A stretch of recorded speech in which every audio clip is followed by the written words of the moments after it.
अस्सलाम वालेकुम। फतेहजंग चौक है जी।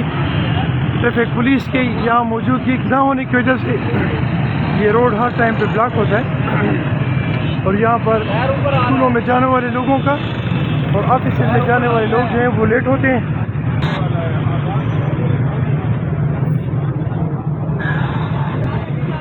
जिसकी वजह से ये मुश्किलात डेली का मामूल है।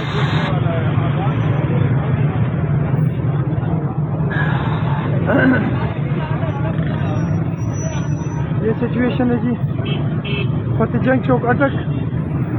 ट्रैफिक पुलिस की डिप्यूट न करने की वजह से ये सिचुएशन होती है।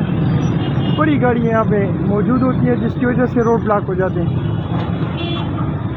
ये डेली की रूटीन है और इसकी वजह से स्कूल में जाने वाले बच्चे और ऑफिस में जाने वाले लोग लेट हो जाते हैं।